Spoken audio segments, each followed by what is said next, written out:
I'm Alma Arara Mountain, and the year my world split cleanly into before and after was the one when I turned 13. What if the people who were supposed to love you most just forgot you existed? My own family did. They left me behind at 13 with nothing but a sticky note on the fridge, and what happened next completely shattered everything I thought I knew about family. You know, if you wanted to pinpoint the exact moment my own family decided I was just background scenery in my own life, it wasn't some slow realization. It was a sticky note right there on the fridge. Stay at a friend's, back in a week. Love you. No signature, no explanation. Just my mother's elegant handwriting, dripping with a kind of indifference that hit harder than any yelling. They went to Florida the morning of my birthday. My older sister, Jasmine, uploaded a picture of her pink suitcase with a cheerfully oblivious caption about family time, and my little sister, Lily, followed it up with palm tree emojis. I waited on the porch, backpack heavy on my knees, convinced it was all just some elaborate joke, that someone, an aunt, a neighbor, a stroke of luck, would show up. No one did.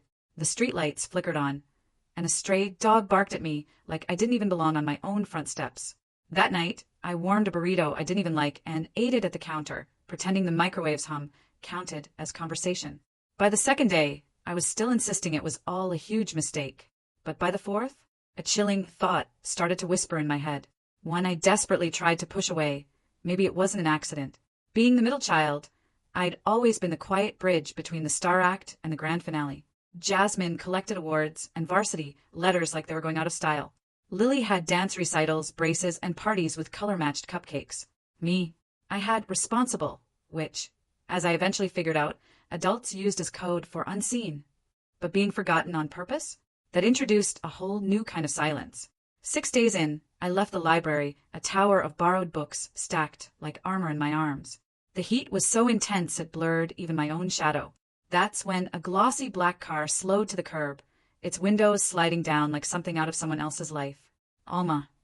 The voice was a half-recognized surprise. It was Uncle Richard, the rich one who'd quit family holidays before I could even multiply double digits. Mom always called him conceited, which I now realize was her code for he keeps his boundaries. His eyes took me in, my backpack, my sweat-stuck hair, the tight smile I used as a shield. Why are you out here alone?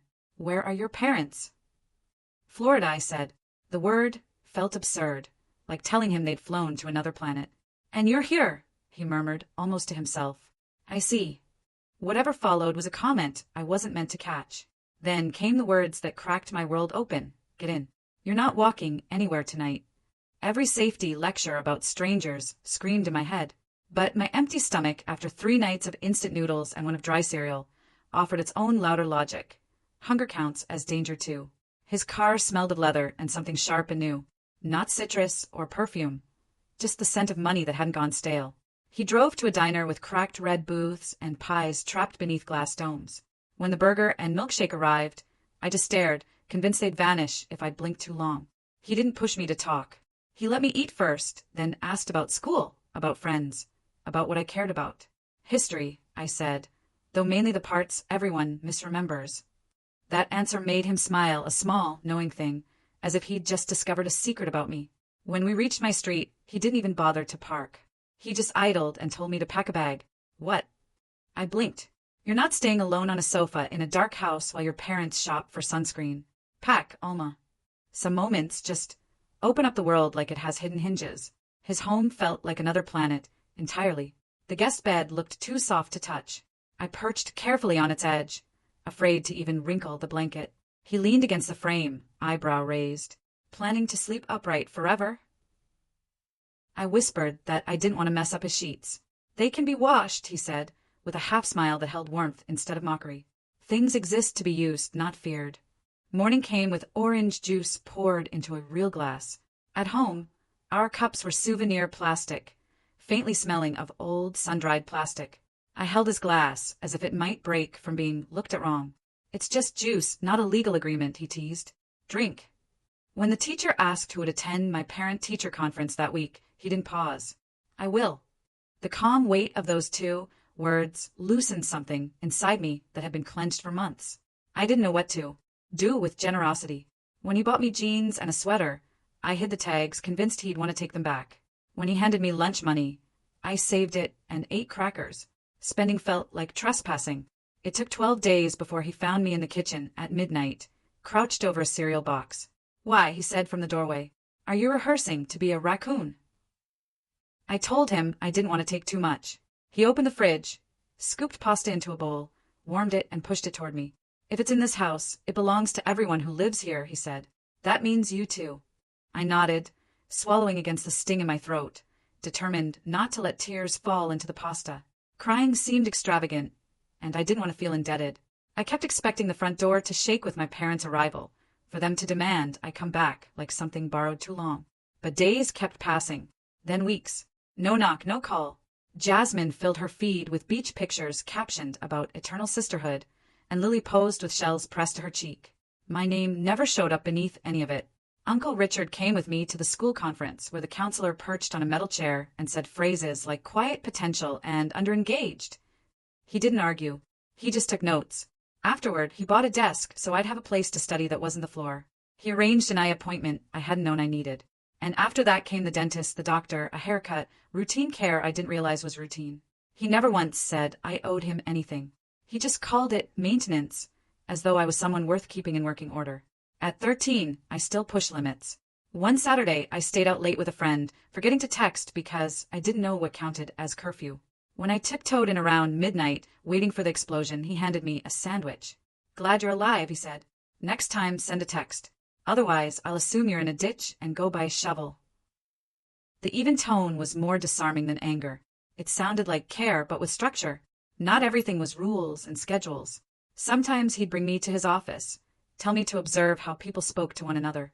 Half of success is tone and handshake, he murmured once, clasping a client's hand. The rest is showing up when everyone else invents excuses. He tossed it off lightly, but it stayed with me, a kind of map. That first holiday under his roof, I expected a token card and a polite smile. Instead, he handed me a leather-bound journal with my initials pressed in gold. Write down what you notice, he said.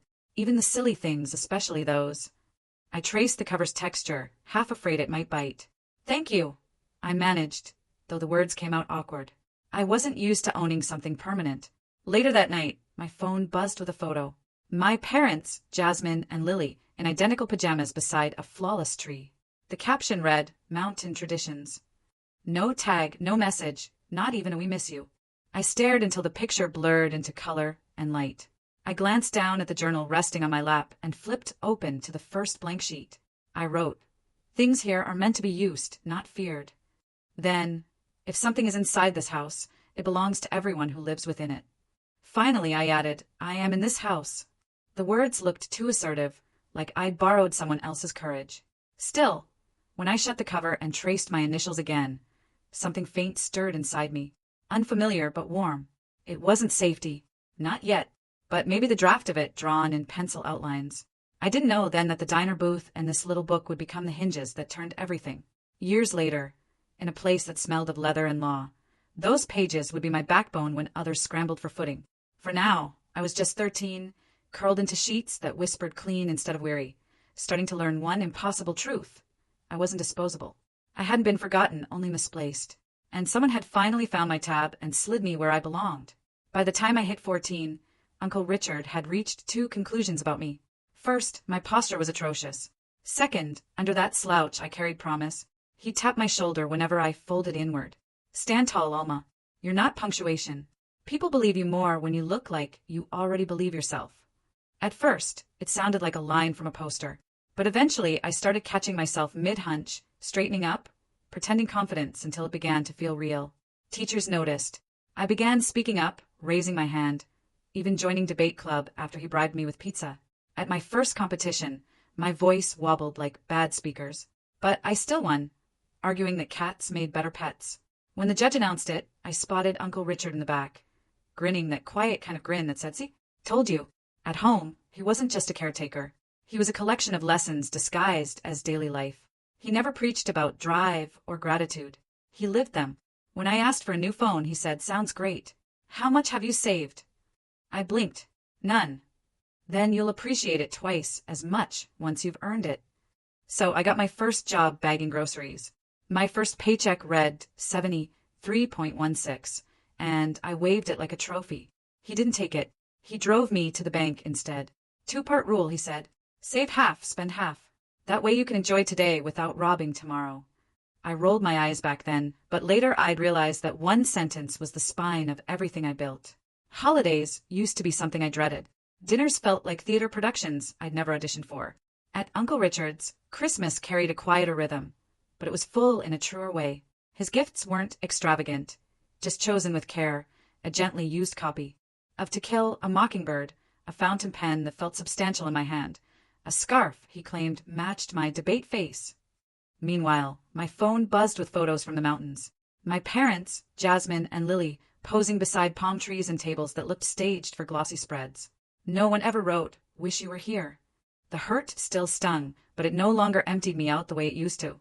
It reminded me, instead, that I was learning what family could look like when it wasn't all for show. One Christmas, he passed me a small box. Inside was a silver keychain engraved Mountain and Carlton. "A work in progress," he said. I looked up, confused. "A work in progress." He smiled. "Because that's what both of us are. You're learning to build. I'm learning not to do it alone." Words failed, so I just hugged him. It was clumsy, like two people trying to remember an old language. But he didn't let go first. That night, in my journal, I wrote, "You don't need shared blood to share a home." By 16, he began taking me to his office during summers. I was terrified, surrounded by pressed suits, shining desks, and people who carried themselves like gravity worked differently for them. During introductions, he leaned close and whispered, "Relax." They put their pants on one leg at a time. Some even fall overdoing it. I laughed and the fear dissolved. That became our running joke whenever I felt small. One leg at a time, kid. He taught me things no classroom ever touched. How to listen before answering. How to see what people meant instead of what they said. How to grip a hand like you meant it. "Half the world bluffs," he told me once. "The other half apologizes for existing. Learn to do neither." That was the first time I believed maybe I could build something more than just survival. At 17, the contrast between where I'd come from and where I was now felt sharp enough to draw blood. Jasmine filled her feed with college acceptance posts, tagging everyone but me. Lily posed beside her new car, captioned, "Thanks, Mom and Dad." Her grin as glossy as the paint. I stared at that photo while Uncle Richard brewed tea and murmured, "They don't even check in." Not a single text, not even a happy birthday. He didn't glance up from his mug. "How long do you plan to wait for them to remember you?" The question cracked through the quiet like thunder in a closed room. I didn't answer, and he didn't expect me to. That night, I stopped waiting for the mountains to turn around. Instead, I began the long work of remembering myself. During senior year, Uncle Richard handed me a small box before prom. Inside lay a slender silver bracelet with a tiny engraved, "Don't chase approval, Alma," he said. "Chase peace. Approval is borrowed. Peace is something you keep." I didn't know it yet, but that line was a signpost for everything that would follow. The heartbreak, the betrayal, the showdown that would measure all his lessons. But in that moment, I just smiled, clasped the bracelet, and told him he sounded like a fortune cookie. He laughed. "Then make sure you open it before it's stale." That night, beneath strings of lights and a DJ who loved volume more than rhythm, I laughed without checking if anyone noticed. No invisible leash pulling me back. No note taped to a fridge saying "back in a week." Just me, Alma Mountain, unfinished but real, finally learning what it felt like to be seen. College had never been part of the script my parents wrote for me. Jasmine was the prodigy, with scholarships. Lily, the golden child with trophies and tiaras. And me, the one expected to be realistic, family shorthand for "don't hope too high." If not for Uncle Richard, I might have stayed inside that limitation. He didn't simply hand over tuition. He made me fight for every piece. We sat for hours at the kitchen table, surrounded by spreadsheets, loan guides, and financial aid forms until the numbers swam. "Scholarships first," he insisted. "Grants second. My help fills the gaps, not the base." So I hunted. There was a scholarship for left-handed students. I spent 2 weeks teaching myself to write lefty. Another for descendants of beekeepers. I composed an essay on the sacred balance between bees and humans, even though my only encounter involved sprinting away from one in 3rd grade. Bit by bit, I stitched together a future. When the envelope from Western Summit University arrived, Uncle Richard examined it like a deal he'd personally brokered.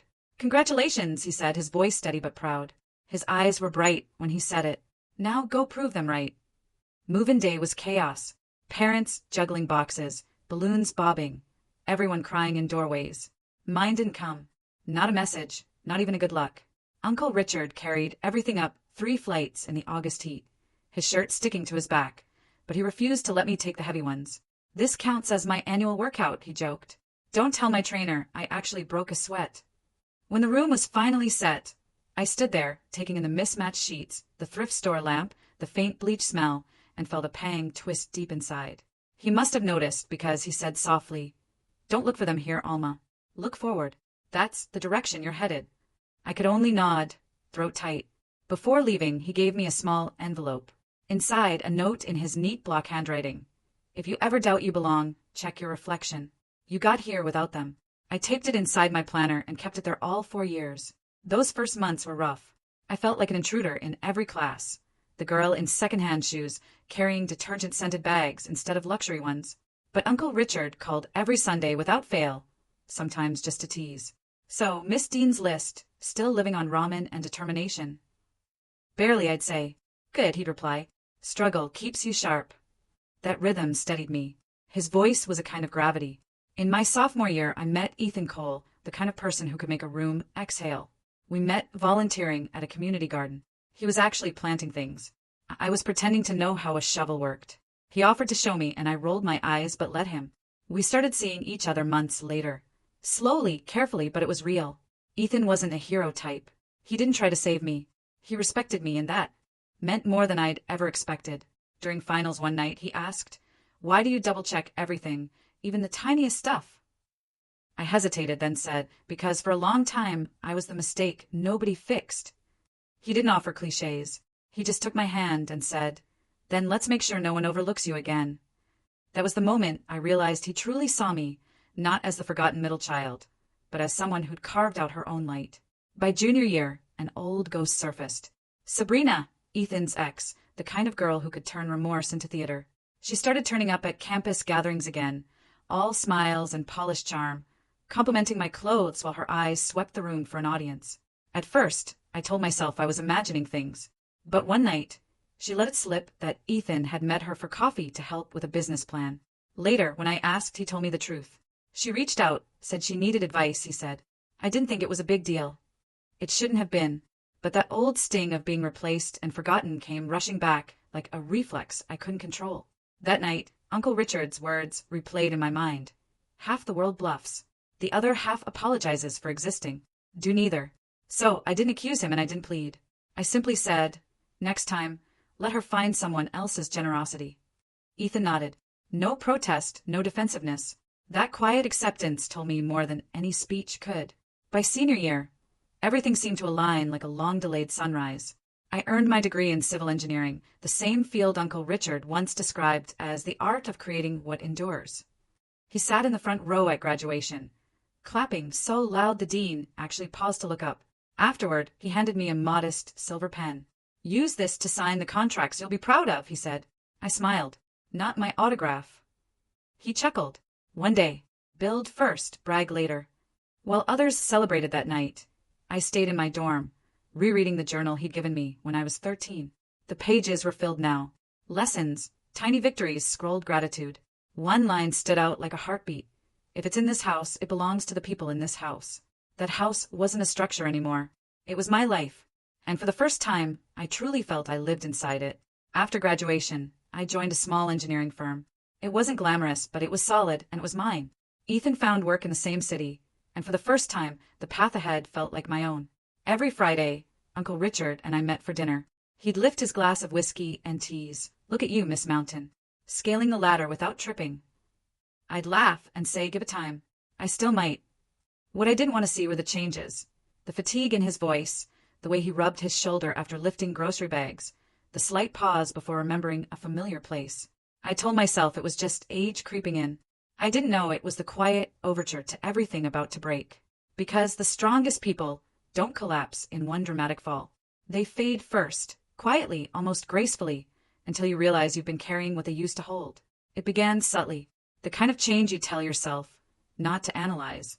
Uncle Richard started canceling our Friday dinners, claiming work was brutal lately, words I'd never heard him use before. Then one evening, when I stopped by without calling, I found him asleep in his armchair at 8 p.m. The TV murmured an infomercial to no one. When I touched his shoulder gently, he startled awake, forcing a smile that came too quickly. Long day, he said, voice thin. Guess I blinked too long. but the smile stopped short of his eyes. The signs multiplied. Prescription bottles lined the counter. His hand trembled slightly as he poured his coffee. He'd tell the same story twice in one evening. I noticed. He noticed me noticing. And together, we slipped into a quiet pact of denial. He still checked in on me. Calm, steady, the same way he always had when I was learning to build a life from the ruins. "You're doing well at work," he told me once after I vented about a difficult client. "Just remember, jobs replace you in a week. People won't if you choose the right ones." That line struck deeper than any performance review. I didn't realize it was his way of preparing me for a world where he might not be there to say it. Months went by.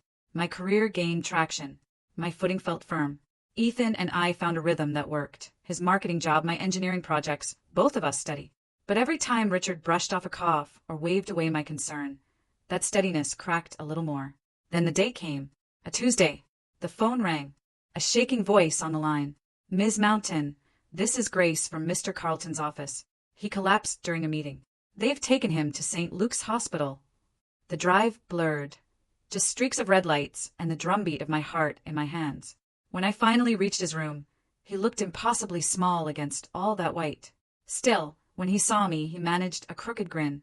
"Don't look so grim," he rasped. "Told them I wanted a free night stay. 5-star if you ignore the food." I tried to laugh, but my throat burned. "You scared me," I whispered. He shrugged faintly.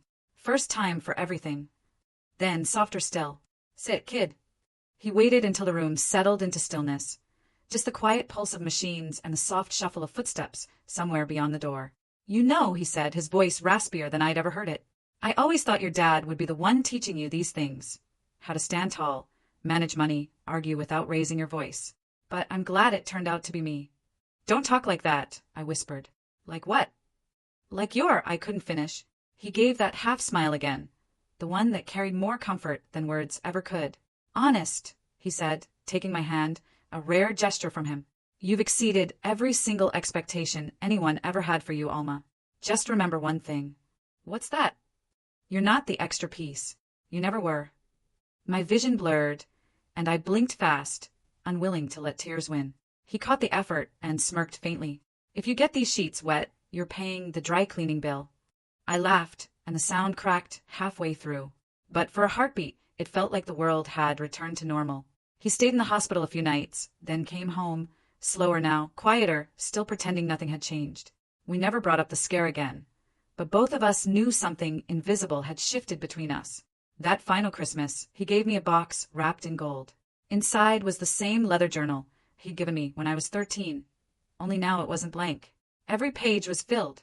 Short notes, advice, jokes, rough sketches, even taped restaurant receipts with scribbles like "Best Burger of 2014. Still not worth the calories." The last page made me stop breathing for a second. His handwriting trembled, but stayed legible. "If they ever try to erase you again, remember this. You've already written your own chapter." I looked up, throat tight. "You've been writing in this all these years." He shrugged. "Couldn't let you keep all the good lines for yourself." I leaned in and hugged him. Not a careful one, a real one. He chuckled, murmuring, "Easy. You'll break a rib." But I held on a little longer, because something in me knew it was the last time I'd hear that laugh in the same room. When the call came months later, I didn't pick up right away. It was early, the world still half asleep. The phone buzzed again, then a third time. On the other end, Grace's voice cracked. "Miss Mountain, I'm so sorry. Richard passed away in his sleep this morning." The world went soundless, as if someone had turned life's volume all the way down. I sat frozen on the edge of my bed, phone still clutched in my hand, staring at the wall as if sheer focus could force the world back into order. He was supposed to be okay. He was supposed to keep cracking jokes about aging and cholesterol, not disappear overnight. The following days dissolved into a blur. Calls, documents, funeral arrangements. He'd named me executor. Naturally, of course he had. No one else would know the details that mattered. Which tie he called his serious one, which songs made him grimace, how much he despised lilies and preferred simple white roses instead. The service was small and elegant, just the way he'd have wanted. A mix of old friends, a few colleagues, and those rare people who truly mattered. I stood near his photo, nodding through condolences that felt muffled, like I was underwater. And then they appeared. My parents, Jasmine, Lily, walking into the chapel as if it were a red carpet event. My mother hid behind oversized black sunglasses. large enough to conceal both her eyes and her conscience. My father shook hands with strangers, offering solemn words about what a loss to the family it was, despite not having spoken to Richard in over 15 years. When they finally noticed me, their faces went through a storm of emotions. Shock, guilt, and calculation, all tangled together. "Alma," my mother gasped, clutching my hand. "We had no idea you and Richard were so close." I pulled away gently. "You never asked." My father cleared his throat, slipping into his practice tone, the one he used for church speeches and business deals. "Your uncle was an extraordinary man, generous, successful, always a part of the family." That last word almost made me laugh out loud. "Family." Jasmine's voice chimed in, sugar over steel. "So, do you know when the will reading is? I mean, Uncle Richard was comfortable." Lily gave an exaggerated sigh, adjusting her pearl earrings. "I just hope he wanted us to keep the family legacy together. The house, the cars, all that." For a second, I wondered if I was dreaming or trapped in some cruel play. He hadn't even been buried yet, and they were already circling the inheritance like scavengers, scenting fresh spoil. I didn't bother responding. I simply turned and walked away. Within a week, the flood began. Texts. Stepped into your life and completely rewritten your story? Let me know in the comments below. I'd really love to hear your thoughts. Voicemails, social media requests. My mother's voice oozing false warmth. "Honey, we really should reconnect. Family is all we have." Then a message from Jasmine slid into my DMs. "We should talk about estate matters soon." Lily sent an emoji that tried to make grief look fashionable. Not long after, Uncle Richard's attorney, Mr. Halpern, called. "The will reading is scheduled for Monday morning," he said. "It may be eventful. Your uncle was very specific about what he wanted." I smiled faintly, fingertips grazing the worn edge of my journal. If they ever try to erase you again, they were about to find out what happens when you confuse quiet with weakness. And I was about to keep my promise to myself and to the man who taught me how to stand tall. The law office smelled of leather, old money, and the faint satisfaction of justice. Heavy curtains, dark wood furniture, chairs that forced perfect posture. The air carried that hush where every breath felt like testimony. Mr. Halpern sat at the head of a long mahogany table. My family lined the opposite side. My parents, Jasmine and Lily, wrapped in expensive mourning. My mother dabbed at invisible tears with designer tissues. My father folded his hands like a preacher, ready for donations. Jasmine's phone kept glowing beneath the table, and Lily leaned close to whisper, "Do you think he left us the house?" I sat across from them. My journal rested on my lap, heart steady, in a plain black dress, no statement jewelry, no armor. I didn't need any. Halpern cleared his throat. "We are here to review the last will and testament of Richard Carleton." His tone was precise, deliberate. He began with the usual. Debt settled, small donations to charities, gifts to long-term staff. My family fidgeted, trying to look patient, practically vibrating with greed. Then he turned a page. Regarding the remainder of Mr. Carleton's estate. Jasmine leaned forward, diamonds catching the light. Lily clasped her hands like she was waiting for divine favor. My father glanced at me, a smirk flickering, half pity, half warning. Halpern read slowly, each word crisp as glass. "To my estranged relatives, who remembered me only when my bank balance suited their needs, I leave nothing." The silence split the room. My mother gasped. Jasmine's mouth fell open. Lily blinked, stunned. "He's joking, right?" she whispered. Halpern didn't pause. He turned another page. "To my niece, Alma Mountain, abandoned at 13, but never absent since, I leave the entirety of my estate. All assets, properties, accounts, and holdings." For one suspended moment, no one breathed. And then, like a single movement, for pairs of eyes locked on me. Jasmine was the first to break the silence, her voice sharp and trembling. "That's impossible. He barely even knew her." I kept my tone steady. "He knew me for 15 years. You just stopped paying attention." My father's face flushed crimson. "You manipulated him. You poisoned him against his family." I rested my palm on the journal, fingertips tracing the soft, worn leather. "No," I said quietly. "You did that yourselves. The day you left me with a note on the fridge." Lily tried her practiced sweetness. "Come on, Alma. You're not really planning to keep everything, are you? We're family." That word again. Family. I let out a slow breath and smiled. Not cruelly, not smugly, just weary. "Funny," I said. 15 years of silence doesn't sound much like family, but sure, now that there's money on the table. Suddenly we're related again. Mr. Halpern closed the folder with a soft final snap. The will is airtight. Mr. Carlton was very specific. Any contest will be dismissed immediately. My mother opened her mouth, then thought better of it. The disbelief on their faces curdled into anger.